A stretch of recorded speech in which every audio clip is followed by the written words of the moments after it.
السلام علیکم ورحمۃ اللہ وبرکاتہ۔ بسم اللہ الرحمن الرحیم۔ انٹرسٹنگ سٹوری چینل کے معزز ناظرین، آج آپ دیکھنے جا رہے ہیں ایک بہت ہی انٹرسٹ، سبق آموز اور خون کے آنسو رلا دینے والی سچی داستان۔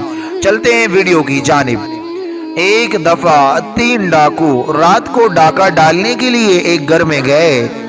جب وہ اس گھر کے ایک کمرے میں داخل ہوئے تو 3 خوبصورت اور حسین و جمیل لڑکیاں سو رہی تھی۔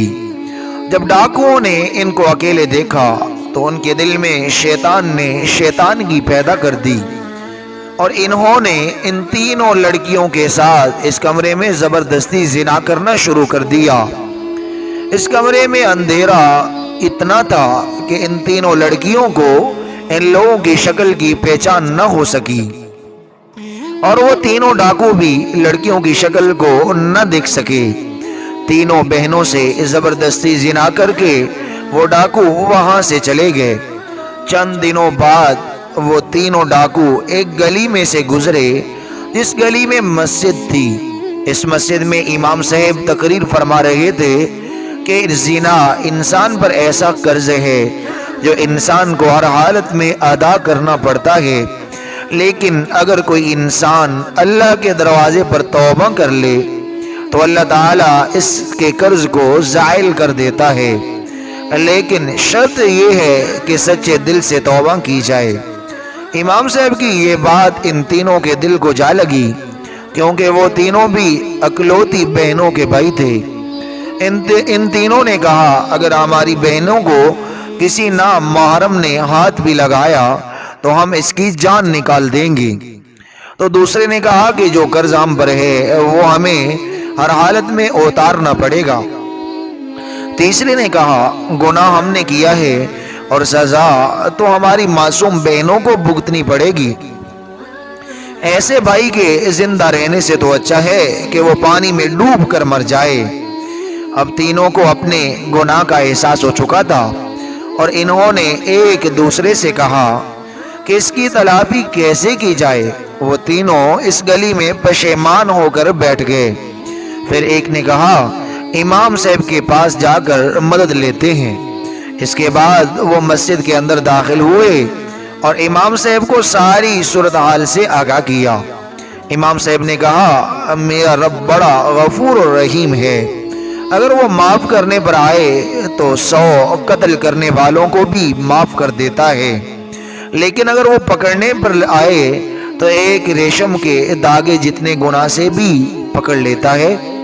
لیکن اگر تم سچے دل سے اس کے دروازے پر توبہ کرتے ہو تو وہ غفور الرحیم ہے، تمہیں ضرور معاف فرما دے گا، لیکن میرا رب اس وقت تک تمہیں معاف نہیں کرے گا جب تک وہ 3 لڑکیاں تمہیں معاف نہیں کریں گی۔ وہ لڑکیوں کی طرف چل پڑے۔ چلتے چلتے وہ ان تینوں لڑکیوں کے گھر میں پہنچ گئے۔ جب وہ تینوں ڈاکو وہاں پہنچے تو انہوں نے دروازہ کھٹکایا تو ایک بہن باہر آئی اور دروازہ کھولا اور پوچھا کہ تم کون ہو اور جہاں کیا کرنے آئے ہو؟ تو ان تینوں میں سے ایک نے کہا، ایک ضروری کام تھا جس کو پورا کیے بنا ہمیں سکون نہیں آ رہا۔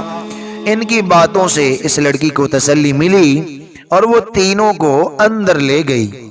جب وہ اندر داخل ہوئے تو باقی 2 بہنیں رو رہی تھی، تو انہوں نے پوچھا کہ تم کیوں رو رہی ہو اور کیا تمہارے ماں باپ نہیں ہیں؟ تو انہوں نے کہا کہ ہمارا ایک بزرگ باپ تھا، ایک رات وہ کسی کام سے باہر گیا تو 3 ڈاکوؤں نے ہم پر حملہ کر دیا اور ہم تینوں کو اکیلا پا کر ہمارے ساتھ زبردستی کی، اور جب یہ خبر ہمارے بوڑھے باپ نے سنی تو وہ یہ خبر برداشت نہ کر سکا اور وہ اسی وقت اس دنیا سے رخصت ہو گیا۔ یہ سن کر ان تینوں میں سے ایک بولا کہ تم ان تینوں آدمیوں کو جانتی ہو جنہوں نے تمہارے ساتھ یہ ظلم کیا؟ تو ان تینوں نے کہا کہ کمرے میں اندھیرا تھا، جب انہوں نے ہم سے زبردستی زنا کیا تو ہم ان کی شکلیں پہچان نہ سکی۔ اگر آج وہ ہمارے سامنے آ جائیں اور ہم ان کو پہچان لیں تو ہم ان کے ٹکڑے ٹکڑے کر دیں گے۔ اور اس کے بعد ہم اپنے پیٹ میں پلتے ہوئے ان کے بچوں کو بھی قتل کر دیں گی، کیونکہ جن کے نامعلوم باپ کا کردار ایسا تھا تو بڑے ہو کر وہ بہت بڑے مجرم بنیں گے۔ یہ سن کر ان تینوں میں سے ایک ڈاکو نے کہا کہ اس رات تم سے زبردستی زنا کرنے والے ہم تینوں تھے۔ یہ سن کر ان تینوں کے پیروں تلے سے زمین نکل گئی، اور ایک بہن نے ایک خنجر اٹھایا اور ایک ڈاکو کی گردن پر رکھ دیا اور کہا کہ تمہاری وجہ سے ہم نے اپنے بوڑھے باپ کو کھو دیا اور ہمارے کردار کو تم نے خاک میں ملا دیا، اب تمہارا اس دنیا میں رہنے کا کوئی حق نہیں ہے۔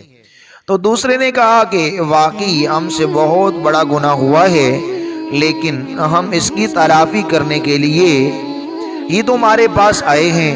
اگر ہم اپنے گناہ کی توبہ نہ کرتے تو ہم دوبارہ اس گھر میں کیوں آتے اور اپنے گناہ کے بارے میں بھلا تم کو کیوں بتلاتے؟ یہ سن کر اس نے کہا کہ تم اپنی غلطی کی اصلاح کیسے کر سکتے ہو؟ تو انہوں نے کہا کہ ہم تینوں تم تینوں بہنوں سے شادی کریں گے، اور اسی طرح ہم اپنے بچے کو ایک باپ کا نام دیں گے۔ پھر وہ لڑکیاں بھی ان کی اس بات پر رضامند ہو گئی اور ان سے شادی کرنے کے لیے تیار ہو گئی۔ لیکن تھوڑی دیر بعد ان ڈاکوؤں میں سے ایک ڈاکو نے کہا کہ ہم نہیں جانتے کہ ہم میں سے کس ڈاکو کا کس لڑکی کے پیٹ میں بچہ پل رہا ہے۔ یہ بات سن کر سب پریشان ہو گئے۔ تھوڑی دیر سوچنے کے بعد انہوں نے کہا ہم امام مسجد کے پاس چلتے ہیں اور انہی سے اس مسئلے کا حل نکال لیتے ہیں۔ پھر ایک نے کہا کہ ہم امام صاحب کو یہاں ہی بلا لیتے ہیں۔ ان دونوں نے اس کی بات پر اتفاق کر لیا۔ پھر ایک ڈاکو امام صاحب کو لے کر حاضر ہوا اور امام صاحب کو تمام صورتحال سے آگاہ کیا۔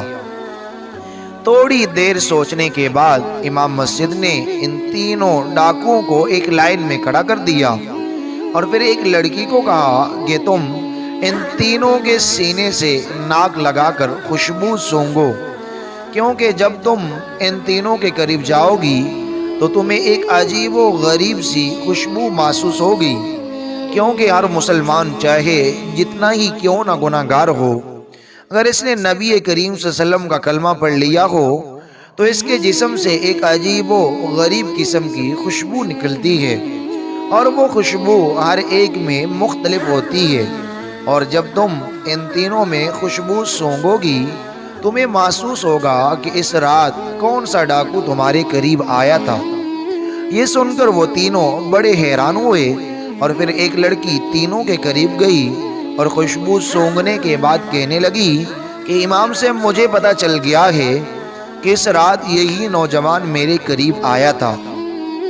پھر امام صاحب نے اس لڑکی اور لڑکی کو علیحدہ بٹھا دیا اور پھر دوسری لڑکی کو کہا کہ ان دونوں میں سے چیک کرو اور پھر بتاؤ کہ ان میں سے کون سا شخص تھا جو تمہارے قریب آیا تھا۔ پھر اس لڑکی نے خوشبو سونگی تو کہا امام صاحب یہ دوسرا آدمی ہے جس سے خوشبو آ رہی ہے جو اس رات زبردستی کرتے وقت اس کے جسم سے آ رہی تھی۔ امام صاحب نے اس کو بھی علیحدہ بٹھا دیا اور پھر تیسری لڑکی کو کہا کہ یہ آخری نوجوان تمہارا گناہ گار ہے۔ امام صاحب کی عقل مندی کو دیکھ کر وہ سب بڑے متاثر ہوئے۔ پھر امام مسجد نے ان تینوں کا نکاح پڑھا دیا اور تینوں اپنی غلطی کی تلافی کر کے ہنسی خوشی زندگی گزارنے لگے۔ اور جب 1 سال بعد تینوں کے بچے پیدا ہوئے تو ان کی شکلیں اپنے اپنے باپوں پر تھی۔ اس واقعہ سے ہمیں یہ سبق ملتا ہے کہ ہمیں کبھی بھی زنا نہیں کرنا چاہیے۔ اگر ماضی میں کوئی ایسی غلطی ہو گئی ہو تو اس کی اصلاح کرنی چاہیے۔ نہ جانے کیوں آج ہمارے معاشرے میں نکاح مشکل سے مشکل تر ہوتا جا رہا ہے اور زنا آسان سے آسان تر ہوتا جا رہا ہے۔ جب کوئی لڑکا کسی لڑکی کی رضامندی یا زبردستی سے اس سے زنا کرتا ہے تو نہ لڑکی کی قوم پوچھی جاتی ہے اور نہ رنگ، نہ عمر، نہ تعلیم، غرض یہ ہے کہ کچھ بھی نہیں دیکھا جاتا اور زنا کر لیا جاتا ہے، اور جب باری آتی ہے نکاح کی تب ہمیں کبھی قوم، کبھی عمر، کبھی تعلیم، کبھی خوبصورتی، نہ جانے کیا کیا نکاح سے رکاوٹیں آڑے آ جاتی ہیں۔ خدا را نکاح کو عام کریں اور زنا کا دروازہ بند کریں اور اپنے اپنے امام مسجدوں کی قدر کریں۔ پلیز اگر آپ ہمارے چینل پر نیو ہیں تو پلیز ہمارے چینل کو سبسکرائب کیجئے، ویڈیو کو لائک اور شیئر کیجئے اور کمنٹس باکس میں ضرور بتائیے کہ آپ کو یہ سچی داستان کیسی لگی اور نیکسٹ والی ویڈیو کیسی ہونی چاہیے۔ کمنٹس میں ضرور اپنے خیال کا اظہار کیجئے۔ اب ہمیں اجازت دیجئے نیکسٹ ویڈیو تک، جزاکم اللہ خیر۔ آپ کا اپنا چینل انٹرسٹنگ سٹوری۔